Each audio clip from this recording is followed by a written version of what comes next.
காலையில் வந்து சோபா சந்தில் படுத்துக்கின்னு காலையில் வந்து சோபா சந்தில் எழுந்து மெத்த மேலே போய் சூரியன் இப்படி கர கர கர கர கர கர கர கரன்னு சூரியன் வர்றப்போ மெத்த மேலே போய் நல்லா உருண்டு பிறண்டு குதித்து ஆடி ஒரு எக்ஸசைஸ் மாதிரி உடம்புக்கு நல்லா பிரிஸ்க் ஏற்றிக்கின்னு வருவோன்னு இல்லாமல் புள்ளத்தாச்சி மாதிரி வந்து வீட்டுக்குள்ளே படுத்துக்கின்னு மூஞ்ச பார்த்துக்கின்னு அரை தூக்கம் ராத்திரிக்கெல்லாம் தூங்கினா தானே.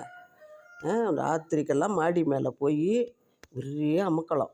அந்த பின்னால் பக்கம் இருக்கிற நாய்ங்க கூட அதுங்க அங்கே குரல் கொடுக்குது, நீ மாடியிலேருந்து குரல் கொடுத்துக்கின்னு தூக்கம் கிடையாது ராய்க்கெல்லாம். அது என்ன பண்ணுது, பொழுது விடிஞ்ச உடனே இப்படி அரை தூக்கம் அரை மயக்கத்தில் இருக்க வேண்டியது இப்படி வந்து சோபா சந்தில் படுத்துக்கின்னு காலையில் நல்லா துள்ளி குதித்து புள்ளி மான் மாதிரி இருக்க வேண்டிய நேரத்தில் அரை தூக்கத்தை பாரு, கண் சொருகுது பாரு கண்.